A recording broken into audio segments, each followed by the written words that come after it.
Hello ladies and gentlemen, and welcome back to Fallen London. Today we're going to be carrying on with the exceptional story, The Green King. And we're on our way to meet our mysterious benefactor in Dante's. Entering the smoky environs of Dante's, you spy your mysterious benefactor immediately. The woman in red velvet. She sits in the section that is not labelled for very important persons, because it does not need to be. There is no rope lowered for you to enter, and no one watches you from the corner of their eye. It is not the done thing. She has ordered for you already. The items are exactly to your taste. For her part, a glass of smoky red and heinously expensive fish in white wine sauce. Her table manners are abominable. So we can either dine with gusto. Why should one care, merely because this is London's most exclusive restaurant? Or we can dine with refinement. One does not secure a repeat invitation to Dante's without demonstration of one's superior taste. Let's dine with refinement. It's not a mere matter of cutlery. Any fool knows one begins with the spiritus fork and moves leftwards. It is a matter of restraint and refinement. To wave away the breadsticks and the gapaggio, to decline the offer of the complimentary cheese, to place a hand over one's glass before the effusive waiter can pour. Your baser instincts rebel, but to pass as a true member of the upper crust, one must repress. For her part, Lady Jane dines with grisly relish. She is the most abstemious with the wine, but even then she savages the cheeseboard. Still, she regards your efforts with a considered nod. Over wine and cigars, Lady Jane explains her predicament. After several of her acquaintances vanished, she found the uniting thread to be the Old Pretenders Club. Doubtless, she opines you have reached the same conclusion as to their methods, if not their motivations.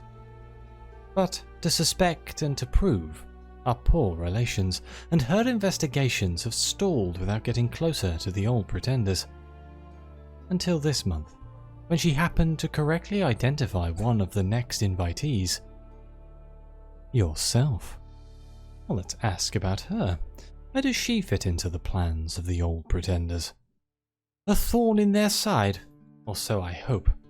They believe they have power. I was born to it. I believe that is why they chose my father many years ago. A man of consequence who attended an invitation to supper and never returned. I recall my mother made soup for the two of us while he was out. I have never eaten soup again. As for who I am, it is the least interesting topic of all. She sketches an unlikely history of genteel impoverishment, a father's gambling debts and mother's affairs. She is an only child who, upon achieving her majority, had her mother imprisoned and set herself the task of restoring her estates. The success of this endeavour is evidenced by her being here, dripping in red emeralds. It's my duty to bring these pretenders to justice, noblesse oblige, etc. So how did you find me? The Old Pretenders are not known for their transparency.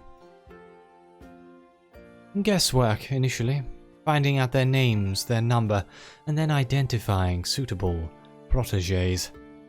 Of course, even I made mistakes. Lady Jane laughs as she spears a black olive, spraying its fluid over her pristine plate. I wasted time with the vicar's son, not for the first time. Her mood shifts, darkening like wine poured into water. I missed the first three, but the fourth I found. A young policeman with a face like Botticelli. He refused to heed my warnings, but I did find out who delivered the invitation. After that, all I had to do was shadow him. A smile. I'm good at that, at least. So let's ask about the danger. Why attend the Old Pretender's supper party at all? Lady Jane's eyes widen in feigned shock. She covers her smile with a napkin, leaving the imprint of her rouge on the cloth. Not attend a party? She laughs, then sighs. I'm being facetious. It's a poor habit of mine. My governess would have me whipped. Yes, we could well leave the pretenders to their games and accept that every 7 years they commit some awful crime or other on 6 innocent people, but... She takes a pen in her gloved hand and begins to write upon the expensive tablecloth. 1. They occupy positions of significant influence. They could make life inconvenient, if not intolerable. I have some idea of what you can bring to bear, but even with my estates, they give me pause. The smile returns. And 2. Whatever they're doing is either known to the masters, and thus important, or is hidden even from them. In which case, I think I simply have to know. Don't you? My money is on them hiding it from the masters. Let's pick up the address. It contains the details of the 5th invitee to the Old Pretender's soiree. In neat, slightly misspelt handwriting, Lady Jane's note furnishes you with the address of the 5th invitee. He is a clerk by the name of Cecil D. Moss, residing in a modest street within a modest area of the city that would like to call itself Drudgewick, if not for that pesky half-a-mile difference. Claiming his invitation would permit Lady Jane to accompany you to the Green King. It might also be a kindness to inform Cecil of his peril, were you so inclined. One imagines Lady Jane intends for you to visit him together. One might also imagine Lady Jane is used to making demands, but she has left the information, and thus the decision, in your hands alone. Let's go to the offices of the Dockland Light Railway. The Pokey offices are a minor railway, proposed but never implemented, along Woolstack docks.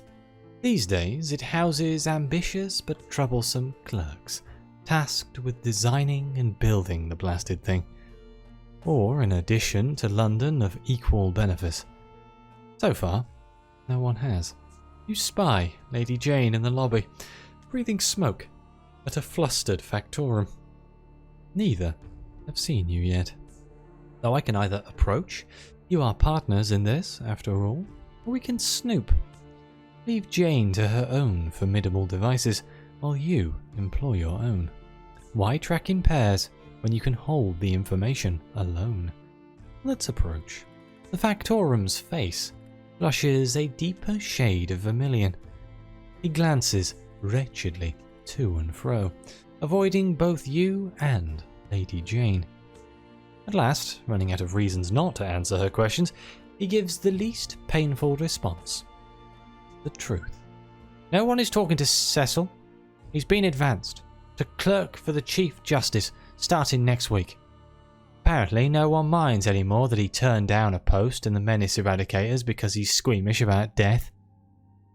He turns a terrified gaze at Lady Jane, who is idly examining his private correspondence. She gives him a beatific smile and thanks him for his time. Delve deeper into the DLR. The business of the office continues around you. Paintings of the surface adorn the walls. Vienna, Naples, Paris. There's also an abundance of bandages, medicines, and restoratives. An underworked clerk catches your eye. Cecil insists, is all she says. Cecil's door is ahead. An unobtrusive office on the lowest basement level of the disordered building. Well, let's investigate his room. They are currently unoccupied. If ever there was a chance to raid the private desk of a minor clerk, this is it. Lady Jane guards the door, commenting witheringly upon the poor choice of decor in the corridor as she does.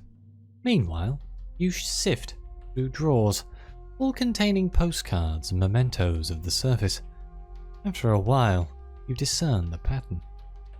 All things Cecil does not wish to remember go inside the drawers. Those which he requires sit neatly between the stacks of paper on his desk, and foremost among those stacks is a calendar, where invitations sit pinned like butterflies to the page. There are not many invitations, but there, in pride of place, is one bearing the familiar verdigris of the old pretenders. Lady Jane quietly closes the door, sensing success. He is at your elbow in a trice. He moves fast and silently. Poor boy, she says without any affection, to be trapped in the prison of the past. But if he thinks the old pretenders offer the key to the cage, well, in life, there are no shortcuts. Let's read the invitation. What have the old pretenders promised to the unpromising Cecil D. Moss? The card is identical to your own in all ways but three. 1. It is well thumbed, bearing the imprint of sweaty hands. 2. A poem, appalling, accompanies it. Do not let me die. I have cried and still cry. And now someone hears me, and I fly. On wings of green, to high and golden vistas, long unseen. Lady Jane attacks the meter with her long cigarette holder, scorched out each offending line until only the words "I" and "cried" remain unobscured. The third difference is the oath at the bottom. It is not the same as the one you found at the Green King. Before you have time to examine it further, the office door swings open. Cecil D. Moss stands in the doorway, a bag of imported surface fruits held in one arm, an empty box for his possessions in another. He goggles as he takes you both in. He is unprepossessing in all aspects beyond his clothing, where he has meticulously attempted to dress as a Parisian gentleman, in keeping with surface trends. His eyes widen for a moment as he regards Jane. Then, he recovers himself. Are you my replacement? He sputters. I don't leave until Monday. Kindly be off. We can tell him the truth. He is in danger. You may not care for his well-being, but you require his invitation.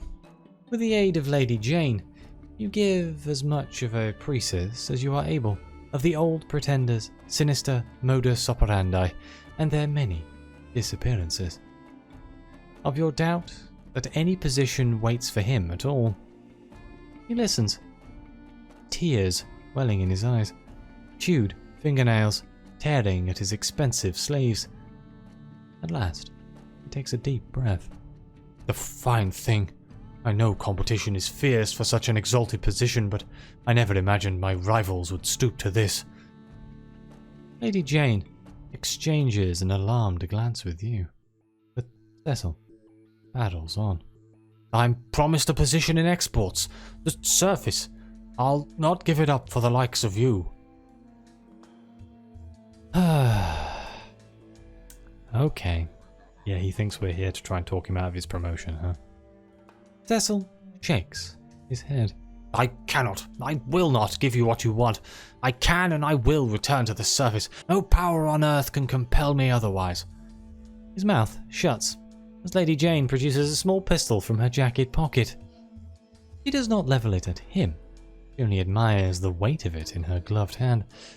Idly, she considers you. If he's on the river, he cannot endanger himself, and we will have 2 invitations to be going along with. Oh my, so I could just shoot him, huh? We could remove him ourselves. The surface is lost to him already. Hope is crueler than the truth, however painful. Or we can allow Lady Jane to handle him. She licks her lips, one gloved finger upon the trigger. We can let him go, the invitation for his life. Or we can mollify Cecil. The truth is such an ugly thing. Let him believe whatever will best secure him handing you his invitation. Let's mollify. I don't want to shoot the poor guy. My very life, he gasps. My prospects, my books, the surface, Vienna. No, of course I shall not go. Take the wretched thing, and a good day to you. He shakes your hand, then Lady Jane's, then yours again, before gathering his things and departing in a rush. Lady Jane gives you a surprised glance. Who knew you had the milk of human kindness in you? She does not sound entirely pleased, but you have his invitation. Ah, so we are building her regard here, and she appears to be quite the meanie. This may go against me here. The cramped office is a little less cramped now. You have the invitation the old pretenders chose to ruin Cecil with, crumpled in your hand. Let's speak with Lady Jane. The deed is done. Now to learn what you came for. The text of the invitation is different from the one you found at the Green King. The oath written beneath the careful verdigris calligraphy reads, "The sixth shall bind that which the first did find." Damn it all, Lady Jane says, followed by a number of surprisingly obscene curses for one of her station. The oaths are different. It would be folly to meet the old pretenders without knowing what it is they expect you to say. She looks ready to chew a wasp. Then, suddenly, her eyes widen. Perhaps if we look up this Percy Runcival, the missing pretender, we might find out more. At the university, perhaps they kept his notes. They might be the origin of these wretched oaths. She pauses. We also know the old pretenders took a voyage before they formed their club. I'd wager that's where they took these oddly phrased oaths. If we could find out where they went.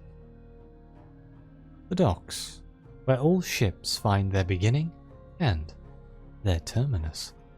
So do we want to go to the docks first, or do we want to go to the university? Let's go to the university first. The august seat of London's learning, where the air is rarefied and vigorous debate is conducted in hushed tones. This is, at least, the image Somerset would prefer to project, but it is a far cry from the gloomy vaults where the university's administrators toil. But you must descend to these dingy surrounds if you are to learn anything more about Percy Runcival, the once and former old pretender. So we can either present our credentials, you are a licensed academic, no work of scholarship should be beyond you. Least of all, a dilettante's mouldering dissertation. Yeah, so we had that from having Tales of the University. We could let Lady Jane present her credentials. She's not dressed as a scholar, but one never knows. We can bribe our way in. A donation to the late return box ought to secure entry. If status won't purchase entry, coin always will. Let's present our credentials. The careworn librarian makes a brief apology and gives you directions into the archive before wondering, aloud, what you would want with an ancient undergraduate's forgotten dissertation. When it becomes clear you will provide no details, she returns to her present drudgery, all but forgetting you. It's terrible to see waste, Jane says in what she must think is sotto voce as you turn away. People so easily accept their lot in life, but the Neath offers such possibilities, as I am sure our Mr. Runcival found. The archives are a labyrinth of mediocrity. Here languish the unpublished first drafts of minor scholars, the mouldering labours of undergraduates who never looked back once out of academia, and the books submitted for tenure applicants. It is ours with the dust, and Lady Jane's inventive vitrupretation before you find Percy Roncesvalles' doomed attempt to read the last words of Percy Roncesvalles. The founder of the Old Pretenders left behind a work entitled The True King of the Neath. The first sign of trouble is that it is written in gold ink on green paper, which seems liable to induce migraines. The second is that the examiner's comments trail off after the third page, having given up in despair. The final sign is the content itself. Percival traces the descent of a king to the Neath from diverse sources, from Wither and Irem, Codex and Scrimshaw, but Frost found. A king, storied in raiment and bearing a golden crown upon his head, dwelled but a time in the East. Percival's proof for this claim is based upon an argument for the divine right applying above and below, and that seeming similarities of folklore found in the islands of the Zee. The concluding sections of the dissertation, where Roncesvalles claims to have found both the resting place of this king and the oaths that once bound the Neath to him, have all been burned away. The last words, however, remain. Found him. Lady Jane shakes her head. This boy was a starry-eyed fool, looking at history to legitimize his own fascinations. Only you can grant permission to what you desire, she scoffs. What on earth could this have to do with the Old Pretenders? So we can accept the findings at face value. He is not here to defend himself, after all. We can dismiss them. The theories are as rotten as the Pretenders' pretinations. I feel if I accept them at face value, Lady Jane's not going to like me very much. But dismissing them when they seem to fit our theory of oaths and things, it seems very strange that we just be like, nah, this is rubbish. I'm going to accept them. There is always a morsel of truth in metaphor. Roncesvalles may not have found any true king of the Neath, but there have been kings prior to London, on other shores. Between the Carnet and the Presbyterate and the Western Shelf lie many islands. Certainly, Roncesvalles left to find a king, never returned. His friends, however, did, and they hold his secret close. Ergo, something was found.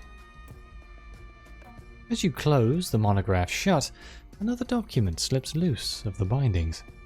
It looks like a moleskin journal, written in the same hand as the dissertation. The private thoughts of Percy Roncesvalles have fallen before you. Perhaps there is something of more substance here. Well, let's read his notes. He kept everything of his friends. His diary is contemporary with his dissertation, discussing the minutiae of his undergraduate life, the friends he made amongst the children of London's elite, destined for glittering careers in the law, the church, the arts. A circle that never opens for the lower orders, unclasping just for him. These friends supported him, intervened on behalf of his poor dissertation. In return, he continued his researches and his theories flowed like wine. There is also a reference to the rounding of the circle, a sequence of oaths that bind and hold, in which the many offer their allegiance up to the one. The one completes the circle when the others swear him in, sharing what power he holds equally among the many, all for one and one for all. There is a means to break the circle too, to bind the one to the many, without the many giving in return. And so the king becomes a servant, and the circle remains unclosed. As before, however, there is no mention of what the oaths actually are. That information is lost or destroyed. Having gleaned all you can, you leave past the librarian's desk. He gives you a curious glance. "Second time someone's come asking about Mr. Runcival," she says. "I hope it's not going to become a habit." Outside, Lady Jane is eager to continue the work. This is part of the Pretender's game, but we'll need to know where they have been to make out where it fits. Let's go to the dock. Storehouse of wharf stacks, harbour masters, with the records of voyages lost and found, moulder, forgotten. Anyone can, in theory, request access to this treasure trove of trivia. The harbour master, however, rarely looks kindly upon requests. Too much knowledge, he thinks, rarely does anyone an ounce of good. So we have a few options. We can bribe the harbour master. It is, if not the only language he understands, then at least his preferred lingua franca. We can threaten the harbour master. 6 souls hang in the balance. Diplomacy is a nicety that time cannot afford. Or we can deceive the harbour master. We're not here looking to grub up information on decades-old tragedies at Z. Oh no, not you. Let's do that. Takes you in. His eyebrows raise as he registers the cut of your cloth, the way you hold yourself, the easy smile on your face. He takes in Lady Jane, stood beside you, like a taut wire. Smiles, queasily. "Of course. I shall have the relevant certificates delivered to you personally. If in the meantime you don't mind some light refreshment in my parlour." No trouble. I was about to begin work and you may finish my wine. I insist." The harbour master, pale with either exertion or the imposition of your presence in his office, returns.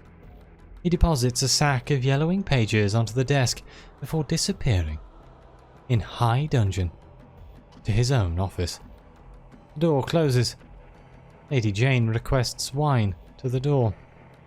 Eventually, it appears. Let's put the pieces together.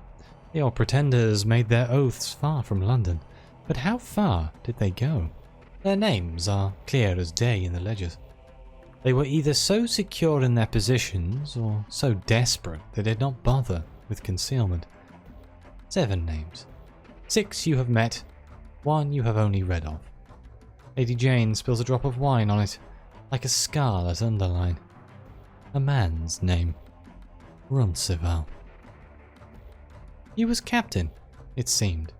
The craft in his own name. The ledger does not record the destination, but it seems they rented a map from the harbour master on condition that they make fresh updates. And there, among other mouldering pages, you find the chart the pretenders made. A rough, hewn, partial map depicting the waters around a place named King Eater's Castle. A final ledger covers the return of the ship. 6 names signed this time. Percival's is missing. Whatever the old pretenders found there, they left him behind. Perhaps this place was the source of inspiration for their eerie oaths and Green King.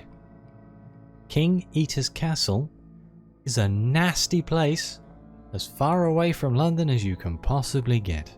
We visit it in my Sunless Seas playthrough. It is not a very nice place. A place of sacrifices and death. But I do think that this is where I shall end this episode. We shall have Honey with Jane in the next. So thank you all very much for watching. Please like, subscribe, let me know what you think. Your comments are greatly appreciated. Thank you again to the members of the channel, the people who support me on Ko-fi, Twitch subscribers, all of you help keep the channel going, and it means the world to me. But as always, I'll see you next time.